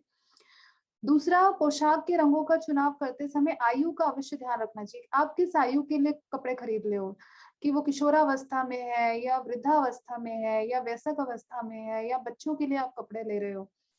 जैसे कि मैंने एक उदाहरण भी लिखा है कि अगर आप किशोरावस्था की आयु वर्ग में, जो किशोर और किशोरी होते हैं वो काफी उत्तेजित रंग पहनना पसंद करते हैं, क्योंकि वो बहुत ही आकर्षक लगते हैं। जो गर्म रंग होते हैं, जैसे आपके लाल, गुलाबी, पीला, संतरा, इस तरह के रंग उनको ज्यादा पसंद आते हैं, ठीक है। आप दूसरा भी लिख सकते हो, जैसे वृद्धावस्था में लोग बहुत ही सिंपल कलर्स, जैसे कि आपका व्हाइट हो गया, येलो हो गए, जो बहुत ही सिंपल एंड प्लेन कलर्स होते हैं, उनको वो रंग ज्यादा पसंद आते हैं। थर्ड आपका है कि पोशाक के रंगों का चुनाव करते समय हमें अवसर का जरूर ध्यान रखना चाहिए। आप किस ओकेजन के लिए कपड़े पहन रहे हो, ले रहे हो। और अगर अगर आप मान लीजिए कोई भी अवसर में जाने के लिए जो रंग आप पहनते हो और अगर वो उसके अनुकूल नहीं हुई, मतलब उस ओकेजन के हिसाब से नहीं हुई, तो लोग आपका मजाक उड़ाते हैं। आप क्या बनते हो, उपहास का पात्र बन जाते हो, मतलब लोग आपका मजाक बनाते हैं। तो एग्जाम्पल के तौर पे जैसे कि अगर आप शादी या पार्टी में जाते हो तो आपको चटकीले रंग आप ज्यादा उपयोग करते हो, बहुत ही जो शाइन करते हैं, क्योंकि रात में हम ज्यादातर पहनते हैं। तो रात में हमें शाइन वाले कपड़े जो बहुत ही चमकते हैं, इस तरह के कपड़े आप ज्यादा, जो शिमरिंग होते हैं, शिमर होते हैं, इस तरह के कपड़े आप ज्यादा इस्तेमाल करते हैं। जो डार्क कलर्स होते हैं वो ज्यादा अच्छे लगते हैं, गहरे रंग वाले कपड़े। और अगर आप ऑफिस की पार्टी में जाते हो तो हल्के रंग और जो साधारण रंग वाले पोशाक होते हैं वो ज्यादा अच्छे लगते हैं। ठीक है, क्योंकि वो एक तरह से फॉर्मल पार्टीज होती हैं, औपचारिकता होती है वहां पे काफी, तो प्रोफेशनल लगते हैं। तो आप इस तरह के एग्जाम्पल्स भी लिख सकते हैं, आप चाहे तो दूसरे एग्जाम्पल्स भी लिख सकते हैं। चौथा तरीका कि पोशाक के रंग हमें इस तरह से चुनने चाहिए ताकि हमारी जो शारीरिक रचना है, देखिए सबका शरीर का बनावट अलग अलग है, सबके शरीर का शेप अलग अलग है, तो हमें अपने शरीर के आकार के हिसाब से भी रंगों का उपयोग करना चाहिए। ठीक है, क्योंकि आपके शरीर को दोषों को छिपाने में या उसको और सुंदर दिखाने में रंगों का बहुत बड़ा महत्व होता है। तो आपको इस तरह से भी जो है, जब आप रंग चूज कर रहे हो कल अपने कपड़ों का, तो आपको इन सब चीजों का ध्यान रखना बहुत जरूरी है। तो आपसे 4 बातें पूछी थी, ये 4 तरीके आपके लिखे हैं। तो गर्ल्स यहाँ पे आपके क्वेश्चन आंसर सारे कंप्लीट होते हैं। नेक्स्ट आपका केस स्टडी दे रखा है, बहुत ही सिंपल सी केस स्टडी है, आपके चैप्टर से ही उठाया गया है। ठीक है, ये आपके कला के तत्वों के ऊपर है। ठीक है, केस स्टडी, इसके भी क्वेश्चन आंसर्स हम डिस्कस कर लेते हैं। ये आपको सबके आंसर्स इसी केस स्टडी से मिल जाएंगे। आप प्लीज एक बार इस केस स्टडी को जरूर पढ़िएगा, आप पढ़ेंगे आपको आंसर्स मिल जाएंगे, और फिर भी मैं आपके साथ एक बार आंसर डिस्कस कर लेती हूँ। बट आप प्लीज इसको खुद से जरूर कोशिश करिएगा पहले करने की, क्योंकि एग्जाम में आपके जरूर आएंगे केस स्टडी भी। देखिए, एक रंग की चमक के लिए किस शब्द का उपयोग किया जा सकता है। चमक की हम बात करते हैं तो मैंने बोला था, जब आप वस्त्रों में हम जब रंग में मंदता और चमक की बात करते हैं तो वो क्या कहलाती है, वो तीव्रता कहलाती है। क्योंकि मूल्य क्या बताती है, तो हल्केपन और गाढ़ेपन को बताती है। ह्यू आपका रंगों का नाम है, पूरक जो कॉम्प्लीमेंट्री कलर्स होते हैं एक दूसरे के अपोजिट। तो इसका आंसर क्या है, इसका आंसर है तीव्रता। ठीक है, इसका बी आंसर है, बी इसका आंसर है। उसके बाद है आपका यदि रंग डैश हो तो उन्हें विपरीत रंग कहा जाता है। मतलब अगर तीव्रता और मंदता में अलग अलग, विपरीत का मतलब क्या, अपोजिट। तो एक तरफ तीव्रता है और मंदता है, तो आप क्या कहोगे, इसको विपरीत रंग बोलोगे। ठीक है, इसका आंसर क्या है, बी। उसके बाद वो कहते हैं पीला नारंगी, लाल नारंगी और पीला हरा, ये किसके उदाहरण है।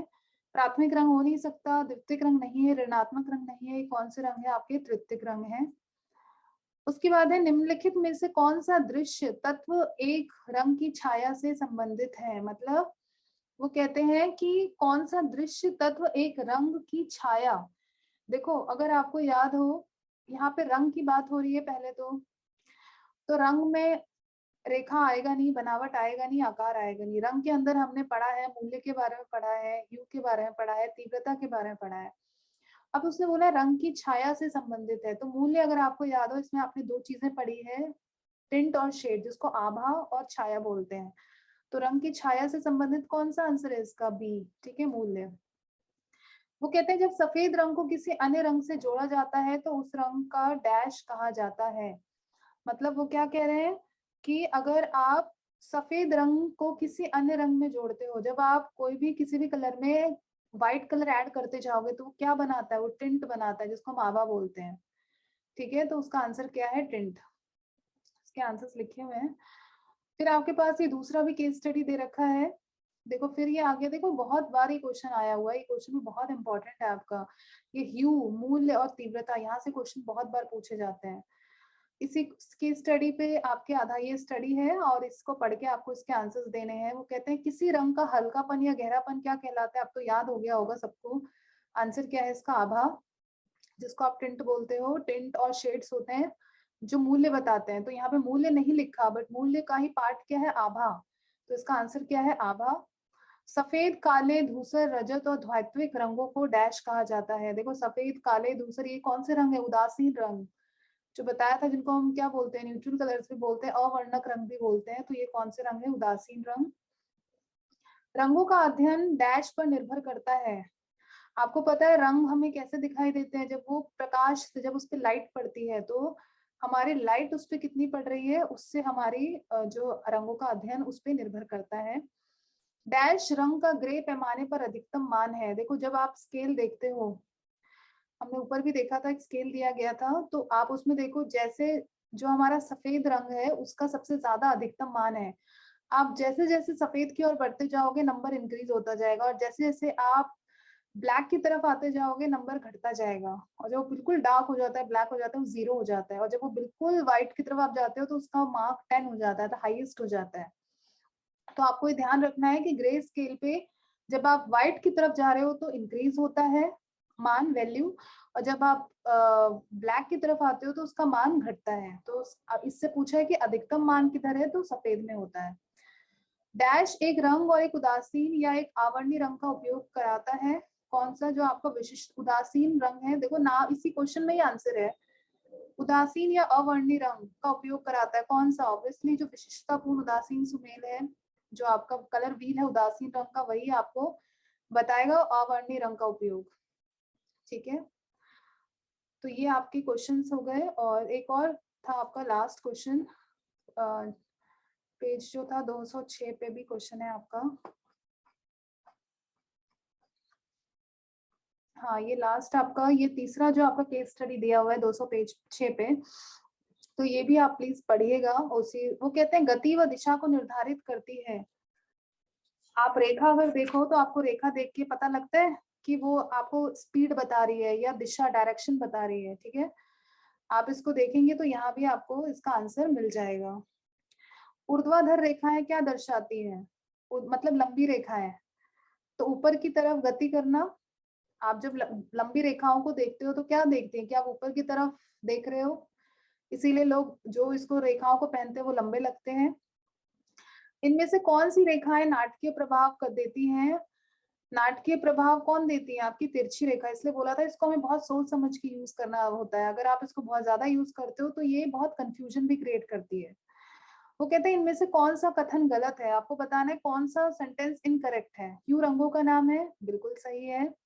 रंगों की चमक और मंदता को हम तीव्रता कहते हैं। बिल्कुल सही है। रेखाओं के जोड़ से आकृति बनती है। बिल्कुल, अगर आप लाइंस को जोड़ते हो तो शेप्स बनती है, आकृति बनती है। परवलय वर्क रेखा नहीं है। बिल्कुल सही है, ये रेखा वर्क का टाइप नहीं है। ठीक है, फिर एक और आपको केस स्टडी दी गई है चौथी। वो कहते हैं परिधान में संरचनात्मक डिजाइन बनाने के लिए, संरचनात्मक मतलब जब आप कपड़े का स्ट्रक्चर रेडी कर रहे हो, ठीक है, डेकोरेशन नहीं कर रहे हो, उस पर साज सजावट नहीं कर रहे, जब आप उसका एक तरह से अभी अब एक आप बॉडी तैयार कर रहे हो किसी भी कपड़े का, तो आप देखो कॉलर तो ठीक है संरचनात्मक में, मगर बटन और मोती तो नहीं आएंगे। कॉलर फिर सितारे शीशे नहीं आएंगे। कॉलर कफ योक, यस ये सही है आपका। कॉलर पता है सबको, कफ भी पता है, जो आपके बाजू का जो हिस्सा होता है उसको कफ कहते हैं। योक आपके गले पे जो होता है योक। तो ये क्या तैयार करते हैं? संरचनात्मक डिजाइन बनाते हैं। उसके बाद है परिधान में प्रयोग होने वाले रंगों में अपनेपन द्वारा परिधान में आप क्या डाल सकते हो? अब तो आपको लर्न हो जाना चाहिए अनुरूपता। ठीक है, अनुरूपता जिसको आप सामंजस्यता भी बोलते हो, इंग्लिश में हार्मनी बोलते हो, तो उससे क्या होती है? अपनेपन का एहसास होता है। उसके बाद एक पोशाक के लिए कपड़े की दिखावट को निम्न में से कौन सा कारक प्रभावित, इसने देखो क्या पूछा, नहीं करता। प्लीज क्वेश्चन ध्यान से पढ़िएगा। दिखावट मतलब कपड़ों को देख के जो चीज आपको समझ में आती है, तो कहते हैं कौन सी चीज प्रभावित नहीं करती, मतलब देख के आप वो चीज, देखने से आपको नहीं पता चलेगा, प्रभावित नहीं करेगी। संरचना बिल्कुल प्रभावित करती है, रंग भी दिखता है हमें, प्रभावित करती है, डिजाइन भी, ऑब्वियसली आप कपड़े की डिजाइन आप देखते हो। सिलाई आपको नहीं प्रभावित करती है, अपीयरेंस में देख के आपको सिलाई का थोड़ी ना पता चलता है, वो हमारे दिखावट को प्रभावित नहीं करती। तो इसका आंसर क्या है? सिलाई। निम्न में से कौन सी रेखाएं पहनने वाले व्यक्ति में कोमलता तथा सौम्यता का भाव उत्पन्न होता है? अगर आपको याद हो तो जो वक्र रेखाएं जब हम पहनते हैं तो वो हमें कैसा एहसास देती है? कोमलता और सौम्यता का भाव उत्पन्न करती है। तो बच्चे ये आपके क्वेश्चन आंसर सारे हमने डिस्कस कर लिए हैं। होपफुली आपके लिए काफ़ी हेल्प रहेगी ये चीज़, और मैं आपसे यही रिक्वेस्ट करूँगी कि इनके अलावा भी अगर आपको कोई भी एक्स्ट्रा क्वेश्चंस दिखते हैं तो आप प्लीज़ उसको ज़रूर प्रैक्टिस करें। प्रीवियस क्वेश्चन आंसर्स भी ज़रूर देखें, और इसमें जितने भी क्वेश्चंस हमने डिस्कस किए हैं वो एग्जाम पॉइंट व्यू से बहुत इंपॉर्टेंट क्वेश्चंस थे। तो आपको ये पीडीएफ आपको इसमें मिल जाएगी, और ये नोट्स भी आपको मिल जाएंगे, आप लोग डाउनलोड कर सकते हैं। मैं नीचे आपको कमेंट बॉक्स में इसका लिंक दे दूंगी डाउनलोड करने के लिए। तो होपफुली आप लोग इसको पढ़ेंगे, और जो भी है आपके अगर कोई और भी अगर क्वेश्चंस हैं माइंड में तो आप उसको कमेंट बॉक्स में डाल सकते हैं। Thank you so much.